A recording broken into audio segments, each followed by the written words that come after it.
다큐멘터리 역사를 찾아서 제527편 단종 왕위를 넘기다. 서기 1453년에 해당하는 단종 1년 10월, 계유정난으로 한바탕 피바람이 몰아친 데 이어서 이징옥의 반란이 일어났지만 사실상 실권을 장악한 수양대군은 결국 반란을 진압하고 평온을 되찾습니다. 그러나 수양대군이 거머쥐고 있던 막강한 권세 때문에 조정이 평온한 것처럼 보였을 뿐 저작거리에서는 온갖 유언비어가 난무하는 등 민심이 극도로 흉흉해집니다. 그러자 수양대군은 그 모든 와원과 부원들이 정난에 연루됐던 사람들의 일가부치들 때문에 비롯됐다고 판단하고 안평대군의 아들과 김종서의 아들 등 정난의 주역들과 연좌돼서 지방으로 귀양 보냈던 사람들을 처단합니다. 그래서 와원과 혹은 부원으로 일컬어지는 이 유언비어들이 잠잠해졌을까요? 단종 2년 9월 19일 주상 전하, 사인 조효문이 아뢰옵니다. 의군부에서 와원을 한 자들을 잡아 가두었사온데 그 수가 거의 400여 명에 이르옵니다. 지난번 정난에 연루된 간당 때문이라 하여 수십 명을 처치하였는데 어찌 그리 많은 사람들이 또 잡혀왔다는 말이오. 그래서 그들의 죄상을 밝혀내었소. 전하, 와원과 부원을 퍼뜨린 혐의로 잡혀온 그 자들이 사실을 말하는 것을 서로 숨기고 꺼리고 있어서 비록 여러 달 동안 국문을 한다 하더라도 범죄의 실정을 알아내기가 쉽지 아니하옵니다. 또한 잡아가던 죄수들 중에 최근에 병을 얻어 갑자기 옥에서 죽어나가는 자가 잠언 많사옵니다. 그러면 어찌해야 되는 것이오? 청컨대 이미 진술한 내용만을 가지고 죄를 부과하도록 윤호하여 주시옵소서. 그러나 죄상을 소상히 밝히지도 아니하고 벌을 준다면 억울한 사람이 생길 수도 있는 것 아니겠소? 이 문제를 영의정과는 의논을 했습니까? 예, 전하. 당상관들에게는 이미 보고하여 의논을 하였사옵니다. 그러면 그렇게 처결하시오. 의금부에서 거짓말을 퍼뜨린 사람들을 국문하여 율에 따라서 모두 차등 있게 죄를 주었다. 그런데 이 유언비어들은 해가 바뀌어서 단종 3년 1월이 됐는데도 수그러들기는커녕 더욱 맹위를 떨칩니다. 자네 수양대군 소문 못 들었어? 아니 무슨 소문? 그 사람은 피도 눈물도 없는 사람이래. 멀쩡한 충신들을 마구 죽이고 친동생 안평대군도 죽였다는데? 아휴, 그거야 반란을 일으켰기 때문에 죽인 거 아니겠어? 아유, 반란은 무슨. 영의정 김종서 대감하고 안평대군을 억지로 반란죄를 만들어서 죽인 것이래. 아니 왜 그런 짓을 해? 왜는 왜겠어. 임금이 어리니까 자기가 그 자리 차지하려고 그러는 거겠지. 응? 아유 참. 들리는 소문에 의하면 그 수양대군이 장차 군사를 끌고 나와서 백성들을 모조리 죽일 거라고 하던데. 나도 그 소문은 들었는데 참말로 그런 일이 일어난다면 우리는 미리 어디로 피란이라도 가야 하나? 아유 참. 어린 임금이 불쌍하지. 아니 임금님이 왜?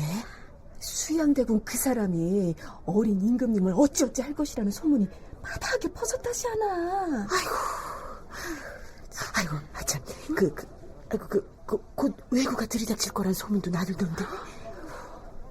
자, 아무리 잡아들이고 벌을 주고 해도 와원과 부원은 잦아들지 않았기 때문에 조정에서는 임금으로 하여금 이른바 뜬 말을 퍼뜨리는 자를 엄단하겠다는 내용의 교서를 반포하게 합니다. 지난번에 간신 무리가 불계를 꾀하였으나 다행히 숙부인 수양대군의 기미에 밝은 명견에 힘입어 이내 곧 그자들의 목을 베어 없앴다. 그 후에 민간에서는 왜구가 닥칠 것이라는 와언이 돌기도 하여 민심을 놀라게 하였으므로 과인은 바야흐로 소문을 퍼뜨린 자들을 추궁하여 다스리려 하다가 묻지 않기로 했던 것이다. 그런데 근일에 또 사방에서 와언이 일어나서 나돌기를 수양대군이 군사를 거느리고 장차 인민을 다 죽일 것이다 라고 하는가 하면, 혹은 수양대군이 장차 과인에게 이롭지 못할 것이다 라고 하여 의혹과 혼란이 안팎에 만연되고 있다. 이것은 지난번 정난에 연루된 간당의 남은 무리들이 마음에 분노와 원망을 품어 반란을 선동하려고 꾀하려 하나 힘이 불가능하니 뜬말을 만들어서 우리 군신을 이간시키고 국가를 동요시키려는 것이다. 옛적에 주나라 상황이 너무 어려서 주공이 섭정을 할 때 무경, 관숙, 채숙 등의 형제들이 유언을 퍼뜨리기를 장차 어린 임금에게 이롭지 못하리라 하였는데, 결국 무경, 관숙, 채숙을 죽인 뒤에야 안정이 되었던 것이다. 이것이 오늘날의 와언의 병과 무엇이 다르겠는가? 그러니까 죽은 안평대군은 어린 조카를 왕위에서 끌어내리려고 반란을 일으켰던 주나라 때 그 세 삼촌들과 같다는 얘기입니다. 단종이 반포한 이 교서에서 수양대군에 대해서는 어떻게든 좋은 이미지로 묘사하려고 애를 쓴 흔적이 역력합니다. 와언을 퍼뜨린 자들에 대하여 대신과 법관들은 율에 의거하여 엄벌에 처하도록 청하였으므로 과인도 모두 법대로 처치하고자 하였더니 숙부가 아뢰기를 무지한 백성이 간사한 물에게 현혹되어 망령되게 서로 와언을 전하여 소문이 퍼진 것이니 그들을 많이 잡아서 죽이는 것은 옳지 않사옵니다.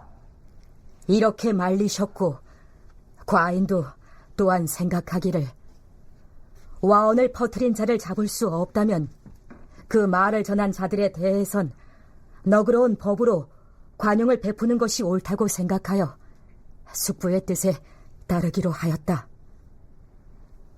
그러나 앞으로는 경중을 참작하여 그 정상이 심한 자는 중한 법으로 처치할 것이다. 숙부의 충성과 공훈은 오로지 과인뿐만 아니라 실로 종묘와 사직에 미치는 바가 크다. 어찌 뜬말 몇 마디로 이간할 수 있겠는가? 그러나 앞으로 만일 뜬말을 퍼뜨리는 자가 있으면 곧 잡아서 과인에게 고하라. 반드시 후한상을 주겠노라. 단종의 명의로 발표된 이 교서에서 극구 수양대군을 칭송하면서 와언과 부언을 퍼뜨린 사람들에게 경고를 보내는 이 모양이 역설적으로 당시의 흉흉한 여론에 수양대군이 얼마나 초조해했는가를 가늠하게 합니다. 국사편찬위원회 김영도 편사연구사의 얘기를 들어보시죠. 민심이 불안한 쪽으로 당연히 영향을 끼쳤을 것이고, 이제 전국을 안정시키고 이제 계유정난을 이제 당연한 거로 이제 몰아가야 되는 수양대군 측의 입장에서는 그런 말이 자꾸 나오는 게 좋을 리가 없는 일이고요. 그렇기 때문에 그거에 대해서는 그런 말이 없도록 하라는 지시라든지 아니면 지역에서 누가 어떤 와언을 하다가 적발됐거나 고변이 있거나 해서 보고가 올라오면 그거는 철저하게 처벌해라 하는 지시가 세조대 내내 계속 있습니다.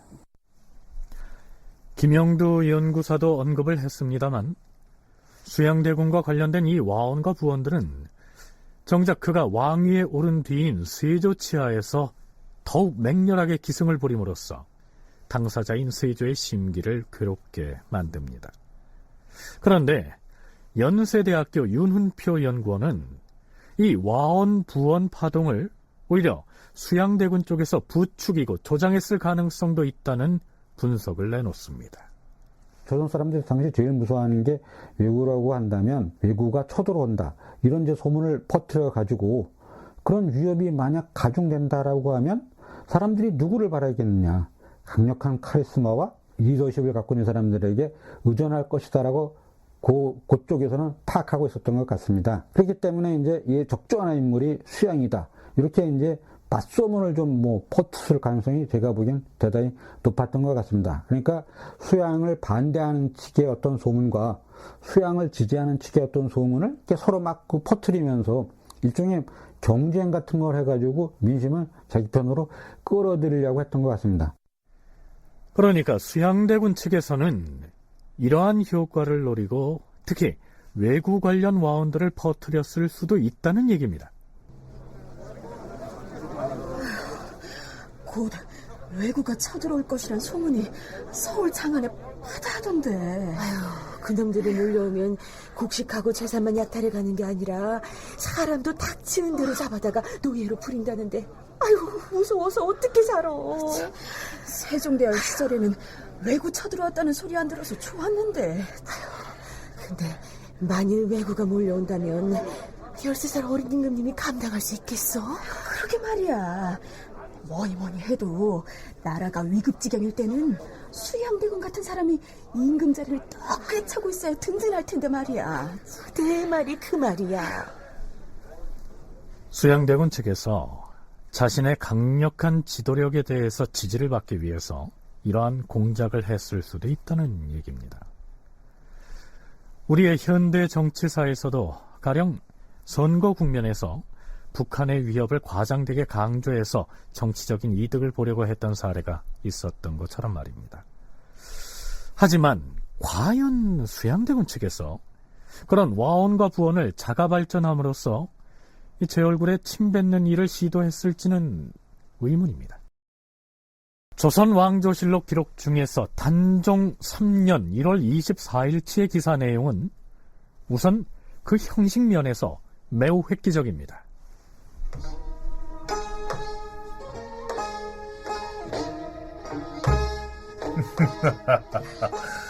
전하, 오늘은 기쁜 날이오니 전하께서도 술을 한잔 하시옵소서. 과인은 아직 술을 배우지 못하였으니 과인을 대신하여 숙부께서 대소신료들에게 축하주를 권해주십시오. 그러면 그리하겠사옵니다. 자, 우리 모두 조상전하의 문장소를 축원합시다. 천세 천세 천천세, 천세 천세 천천세. 이날 정난공신들을 사정전에 모아서 잔치하고 교서와 맹족을 나누어 주었다. 수양대군이 기유정난이라고 불리는 변란을 일으키고 난 뒤에 공신책봉을 했다는 사실은 이미 소개한 바가 있는데요. 그때 책봉했던 정난공신들을 한데 모아놓고 잔치를 벌이는 장면입니다. 자, 이 연회에서 교서와 맹족을 나누어줬다고 했는데요. 이 맹족이란 공신들이 혈맹을 맺을 때 서약한 맹세문과 공신들의 명단을 나열해서 적은 족자를 일컫습니다. 그런데 이 장면을 기록한 실록 기사가 획기적이라고 한 것은 여타의 공신책봉 관련 기사와는 그 형식이 다르기 때문입니다. 단종 3년 1월 24일의 기사는 되게 재미있는 기사인데 거기 보면 공신책봉 교서가 이렇게 소개되어 있고 그 아마 그 당시에 실제로 교서 문서를 내립니다. 두루마리로 되어 있는 책봉 족자처럼 형식에. 그 내용을 다 전제했던 거라고 생각이 되고요. 그거는 뭐 조선 전기에 그런 형식의 어떤 문서가 거의 남아있지 않은 상황에서 내용이라도 그렇게 남아있는 게 상당히 중요한 역사적인 자료라고는 할 수 있고요. 무슨 얘기냐면 태조 때의 개국공신이든 태종 때의 좌명공신이든 그 관련 기사를 보면 누구누구는 1등 공신, 또 누구누구는 2등 공신 하는 식으로 이름을 쭉 적고 나서 공적사항은 공통으로 적는 방식으로 작성되어 있는데요. 수양대군의 정난공신을 기록한 방식은 좀 다릅니다. 가령 이런 식이죠. 정인지에 대한 책봉교서를 보면 정인지를 수충 위사협찬 정난공신 대광보국 숭록대부 하동부원군으로 책봉하고 다음과 같이 하교하였다.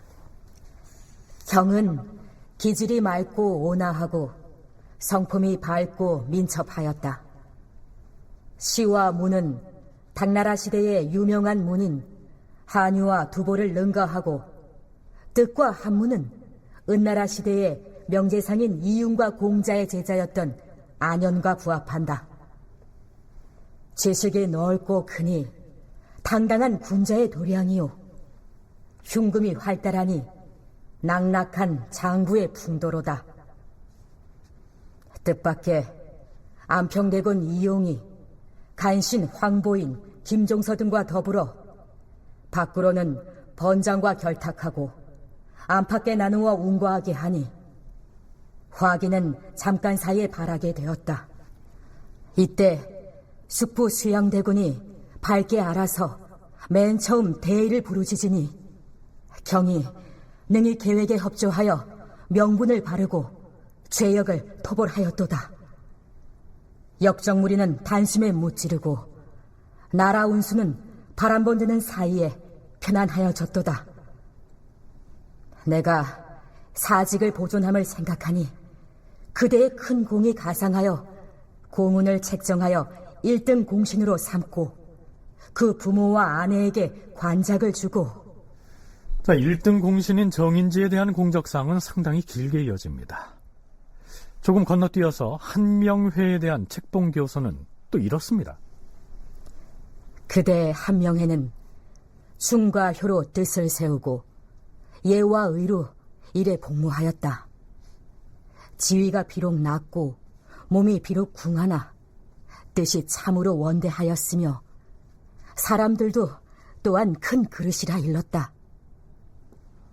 지친인 안평대군 이용이 몰래 불계를 범했을 때 수양숙부의 한마디 말을 듣고서 충의의 묘책을 분발하고 마음에 쌓인 회포를 다하여 곤남과 더불어 숙부를 격려하고 능히 간첩을 써서 그 정상을 모조리 알아냈을 뿐 아니라. 자, 이런 식으로 한명회가 기유정난 과정에서 담당했던 역할을 일일이 열거해가면서 칭송하고 있습니다. 이런 식으로 1등 공신부터 3등 공신까지 일일이 개인별 공적사항을 따로따로 기록하고 있습니다.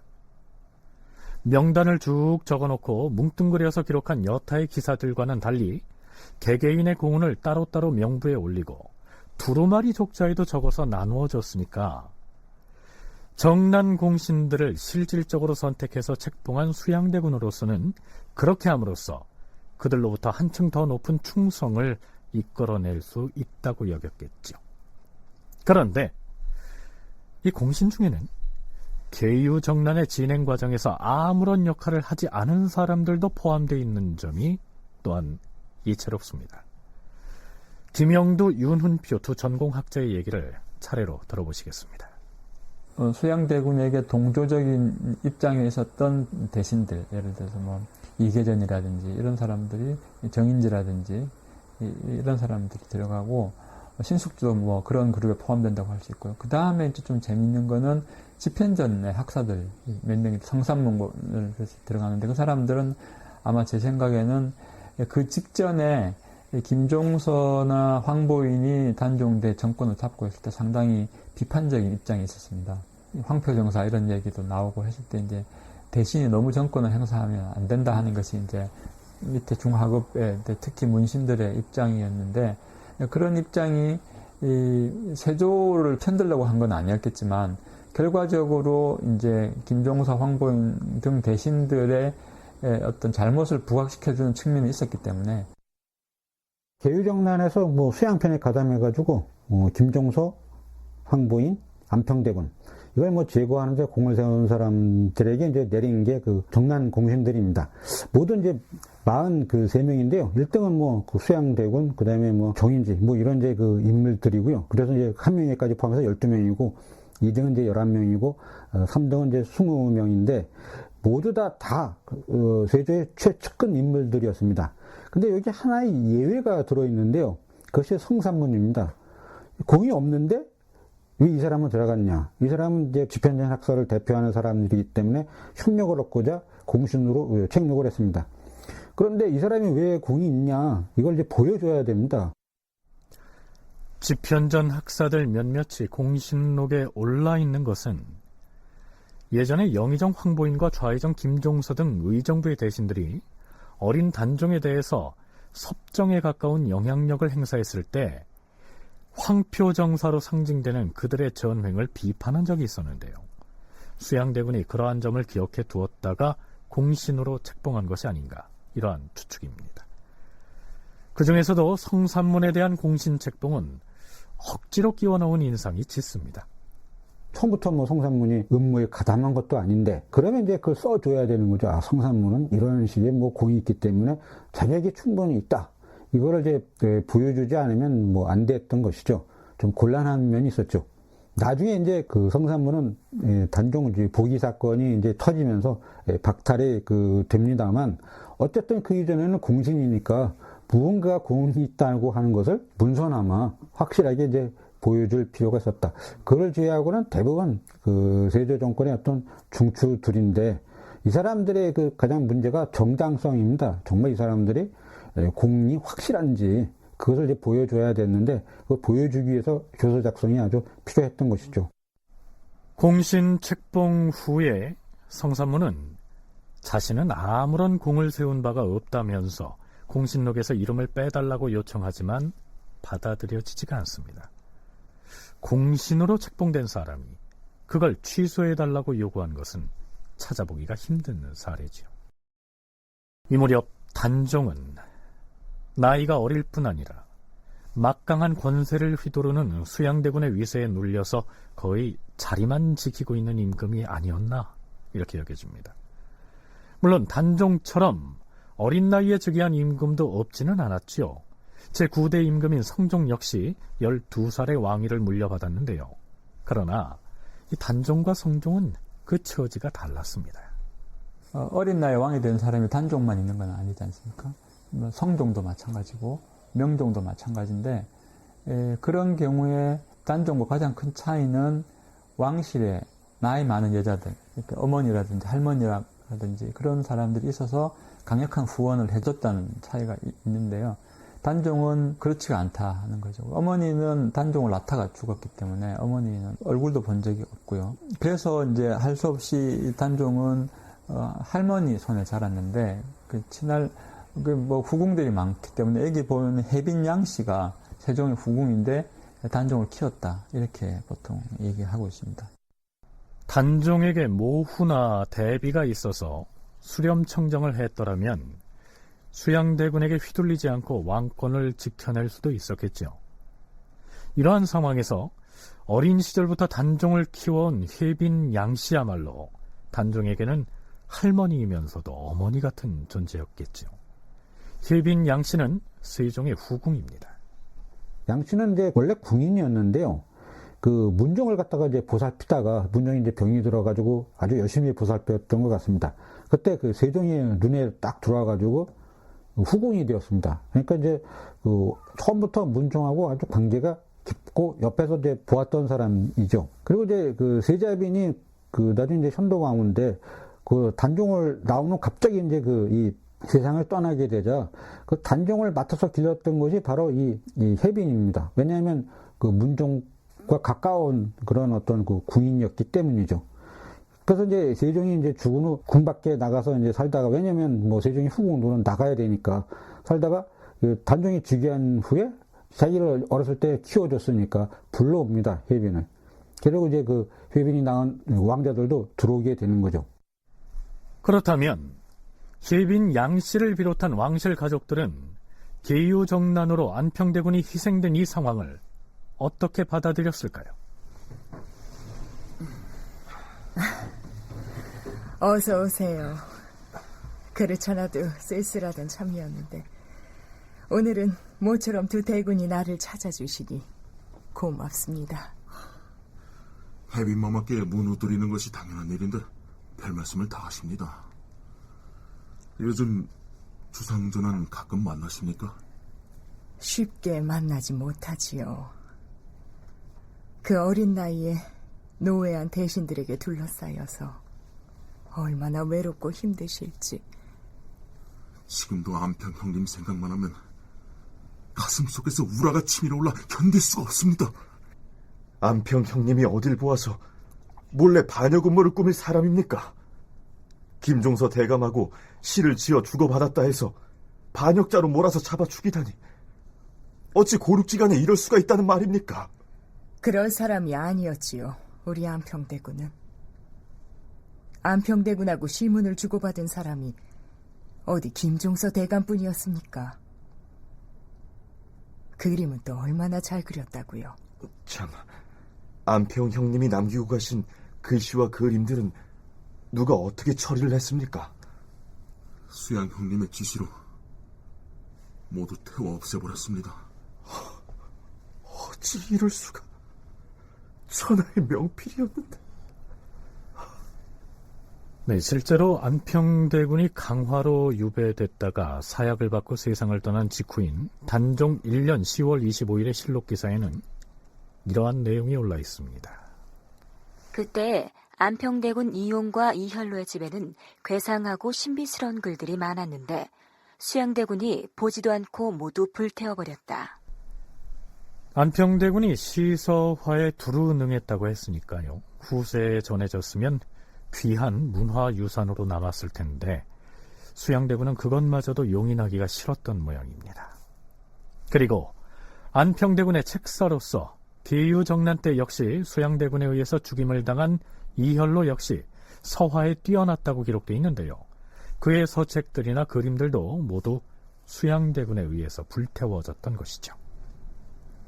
수양이 하는 양을 보아하니 우리 어린 주상도 언제 내쳐질지 모릅니다. 세종대왕께서 하늘에서 굽어보신다면 얼마나 통탄할 것인지. 네, 앞에서 드라마로 보내드린 이 내용은 실제 있었던 일이 아니고요. 왕실 사람들인 혜빈 양씨와 안평대군의 동생인 금성대군, 그리고 혜빈 양씨의 친아들이죠. 한남군 등이 모이게 되면 안평대군의 죽음을 안타까워하고 또 수양대군의 행태에 분노하는 이러한 모습을 보이지 않았을까 해서 일부러 꾸며본 것입니다. 안평대군이 그 난역죄로 제거됐다 하는 게 이제 왕실과 가까운 정치인들은 아주 큰 충격이었습니다. 정말 그 안평이 그런 식의 어떤 그 음모를 꾸몄는가? 그럴 사람이 분명히 아닌데 그들은 너무나 잘 알고 있었던 것이죠. 안평이라는 사람이 그렇게 권력에 탐해가지고 김준서 같은 사람하고 합작해서 단종을 몰아내고 자기가 왕이 되려고 했다. 이게 믿어지느냐? 이건 안 믿어진다라고 이 사람들은 뭐 처음부터 생각했던 것 같습니다.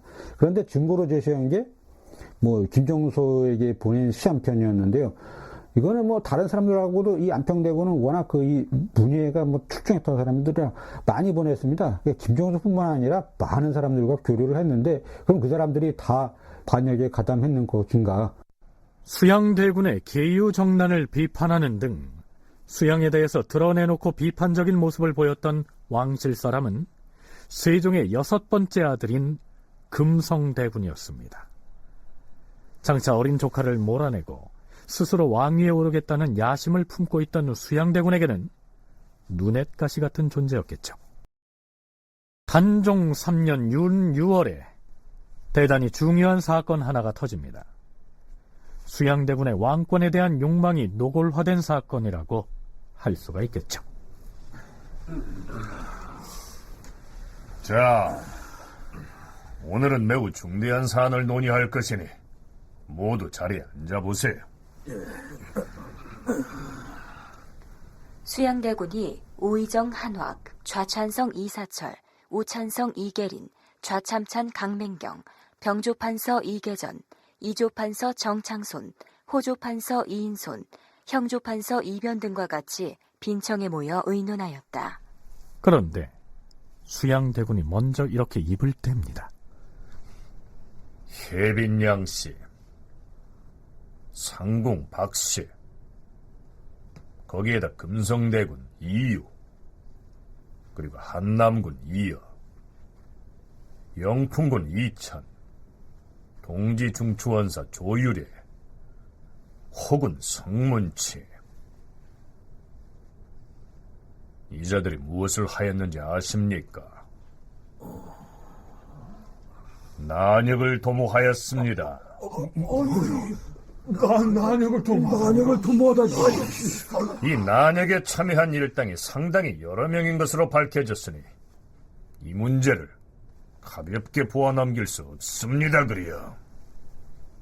앞에서 우리가 드라마에 등장시켜서 수양대군에 대한 불만을 말하게 했던 바로 그 사람들. 즉 세종의 후궁으로서 단종을 어릴 때부터 길러온 혜빈 양씨, 그의 아들인 한남군, 그리고 수양대군의 행태를 비판해왔던 금성대군, 이러한 사람들이 주축이 돼서 난역을 도모했다, 이런 얘기입니다. 반역이나 모반이라고 하지 않고 난역이라고 표현하고 있습니다. 이 역시 현재의 통치자에게 저항해서 통치권을 빼앗으려고 하는 반역이나 같은 뜻이죠.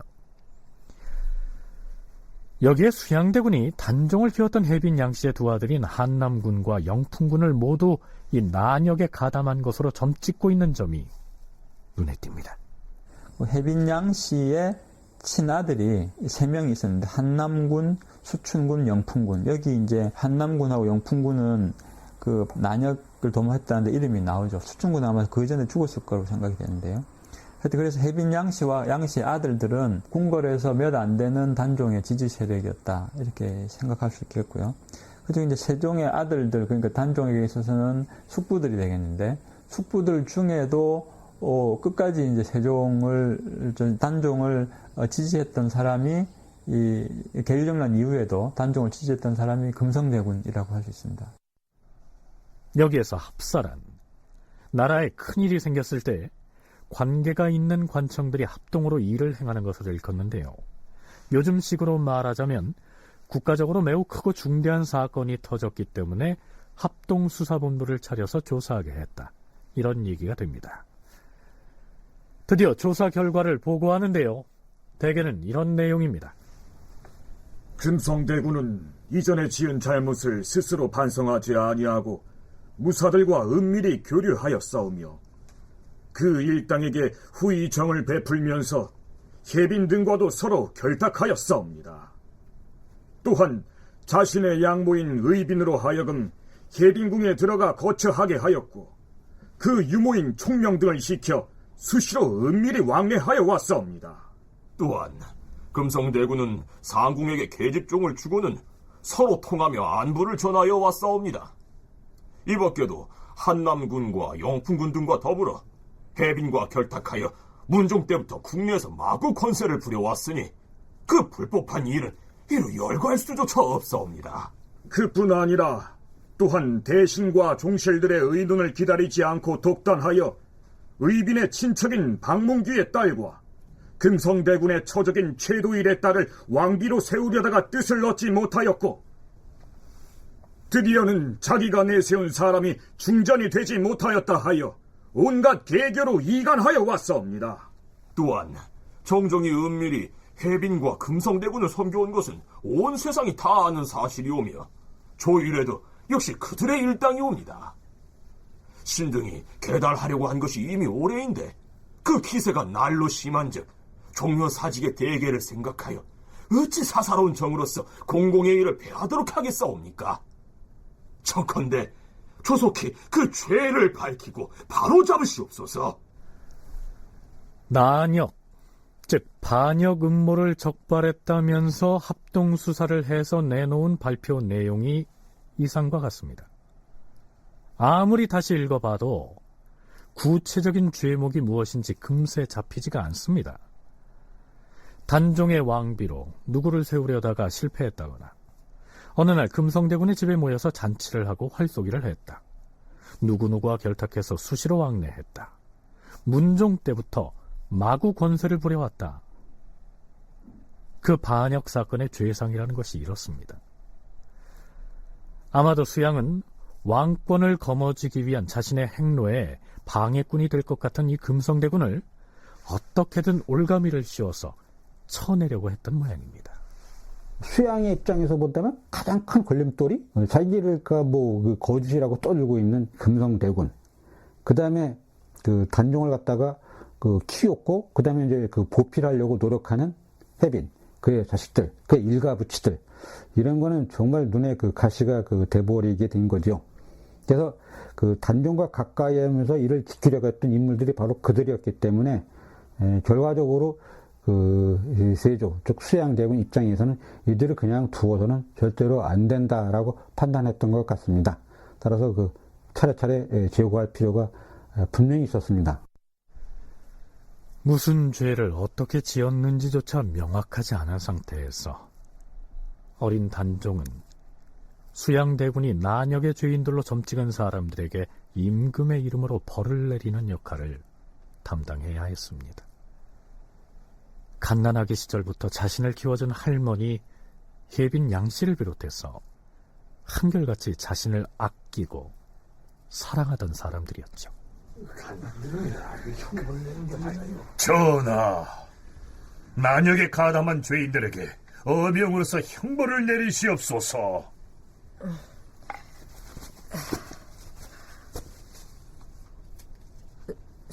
숙부, 여기 적힌 이 사람들이 난역의 죄를 범한 죄인들이라 하였습니까?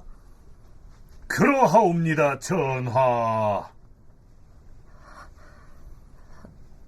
알겠습니다. 그러면 경들이 올린 대로 과인이 벌을 내리겠습니다.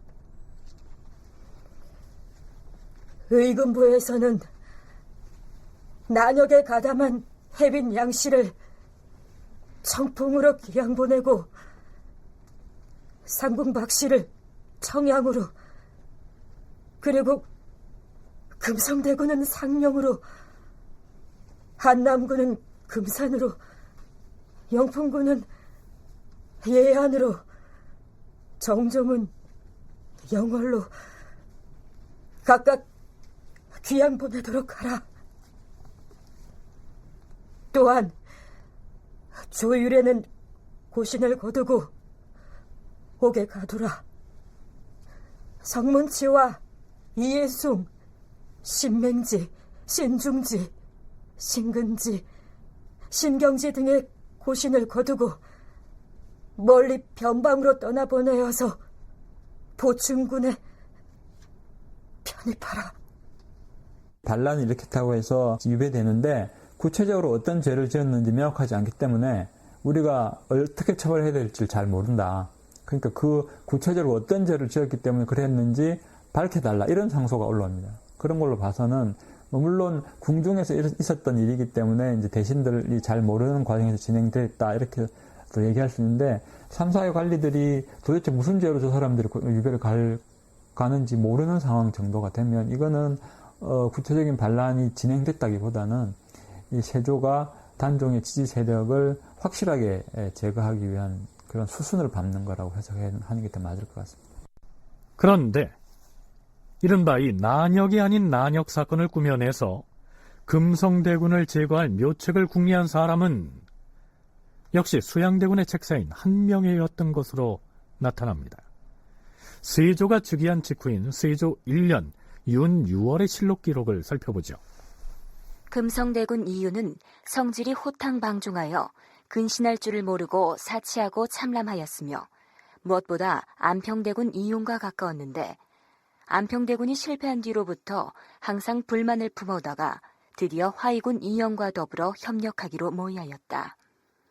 그러고는 은밀히 혜빈 양씨에게 뇌물을 주고는 안으로는 궁인과 결탁하고 밖으로는 환관과 연결하는 등 널리 인원을 확보하고 비밀리에 무사를 불러다가 활쏘기를 시키고 혹은 사냥도 하면서 가산을 기울여 은혜를 베풀었다.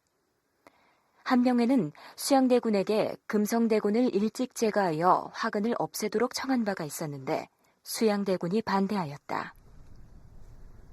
그렇지 않아도 양평대군 이영이 죽임을 당하여 고륙간의 슬픔을 차마 말하지 못할 바인데 어찌 다시 금성대군을 논의하겠는가? 삼가고 다시 말하지 말라. 대군 마마, 죄는 큰 것과 작은 것이 있어온데 은혜를 베풀어서 큰 죄를 은폐할 수는 없사옵니다. 원컨대 깊이 유의하시옵소서. 안평대군을 없앴으니 화근은 이미 제거되었는데 또다시 금성대군을 도모할 수는 없는 일 아닌가? 만약 그러하시다면 그의 행동을 잘 관찰하시어 그의 일당을 제거하여 다시는 죄를 짓지 못하게 하는 것이 가할 것이옵니다.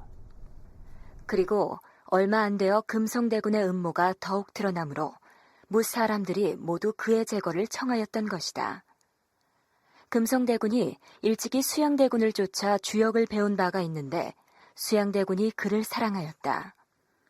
수양대군은 금성대군의 평생을 보전하게 하려고 사람들의 나쁜 말을 모두 거절하고 받아들이지 않았으며 혹시 금성대군이 의심하고 두려워할까 염려하여 매양 손수 글을 써서 통문하며 물품의 증여가 끊이지 않았다. 그러나 금성대군은 오히려 수양대군에게 원한을 품고 있었다. 수양대군은 극진히 그를 아꼈는데 금성대군은 수양대군의 고륙지간의 사랑을 몰라보고 원한을 품었다.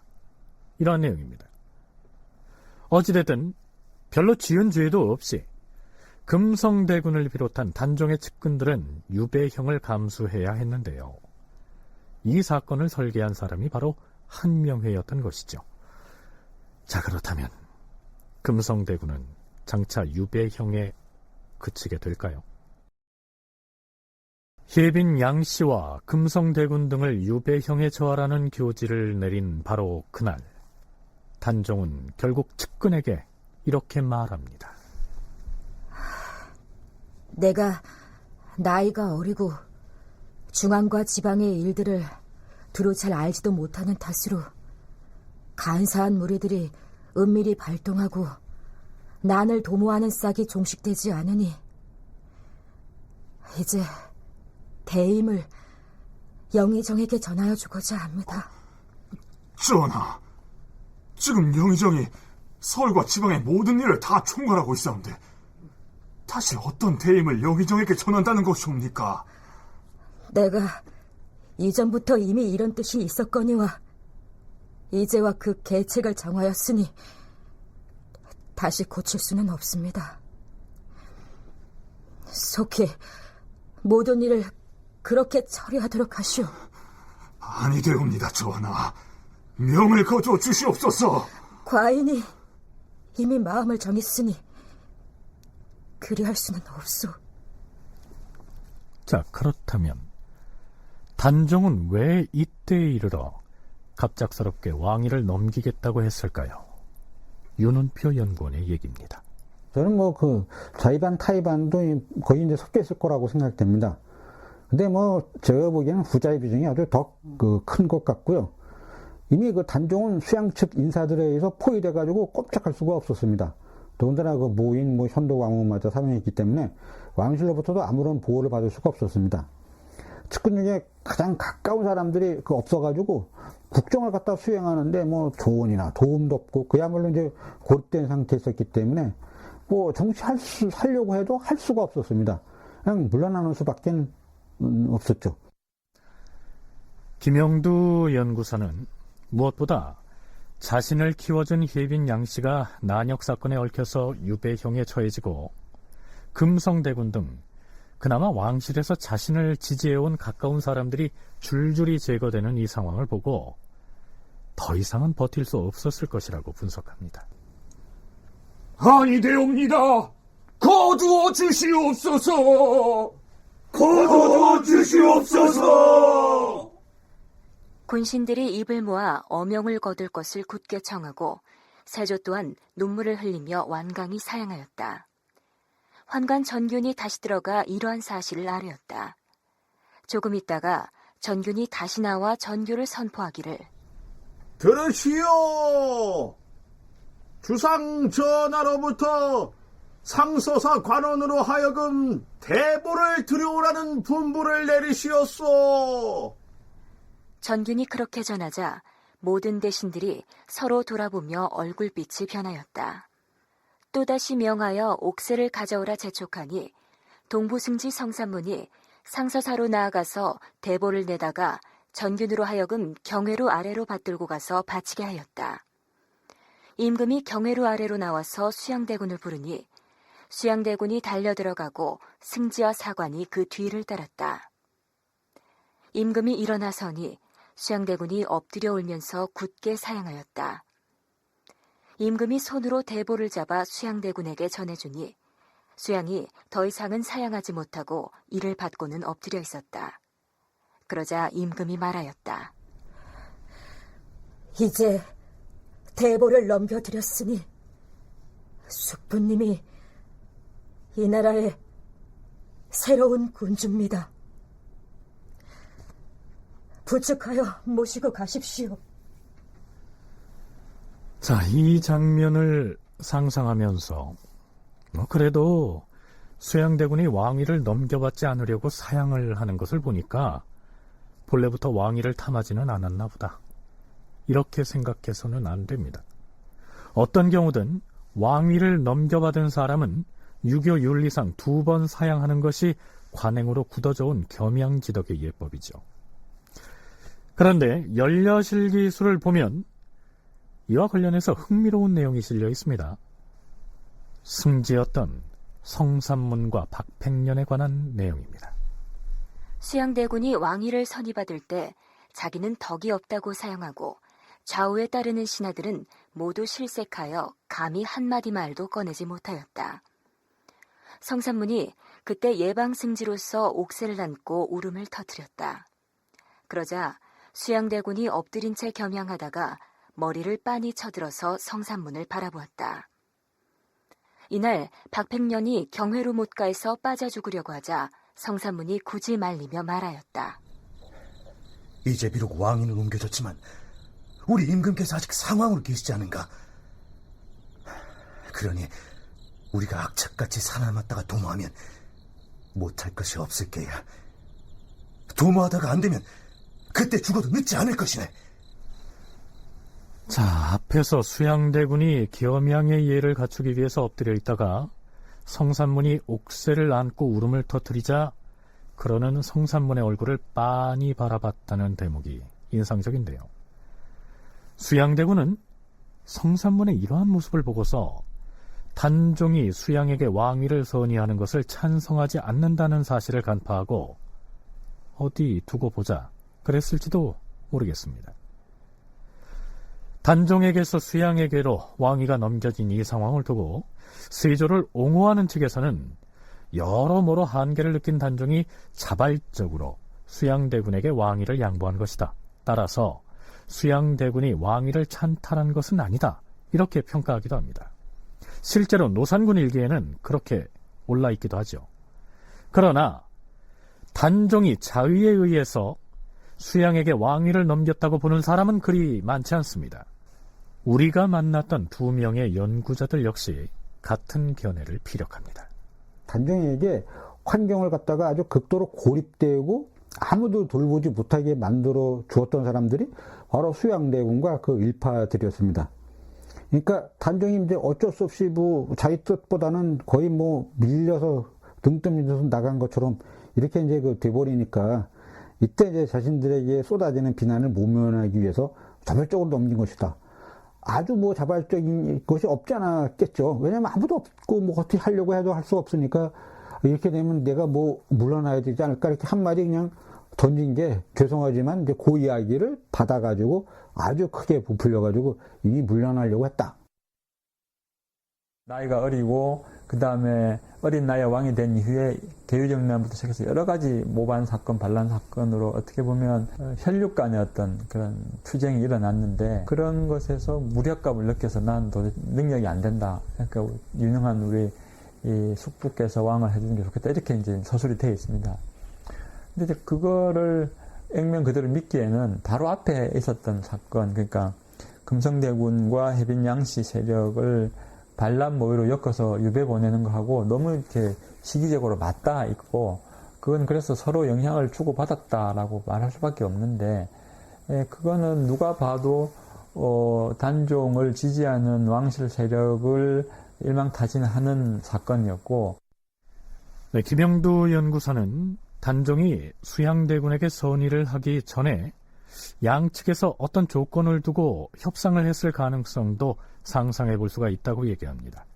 예를 들어서 단종과 수양대군이 사전에 직접 만나거나 혹은 대리인을 내세워서 선의의 조건에 대해서 의견을 나누었을 수도 있다는 얘기죠. 주상, 이제 그만 그 무거운 짐을 벗어서 이 숙부에게 넘기세요. 숙부님, 어찌하여 해빈과 금성대군을 또다시 영모로 벌하려고 하십니까? 그것은 내가 만든 사건이 아니고 사헌부 관리들이 조사하여 밝혀진 명백한 난역 음모입니다. 그러면 그 두 분을 어찌하시려고요? 영모 사건 연루자는 목숨을 부지할 수 없다는 사실을 모르십니까? 그러면 그분들을 안평대군처럼 또 그렇게 죽이시겠습니까? 내가 그리하겠다는 것이 아니라 이 나라의 법에서, 아니 대명률에서 영모 사건은 그렇게 다스리도록 돼 있습니다.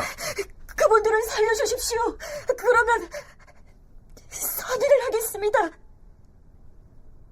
선의를 하신다고요?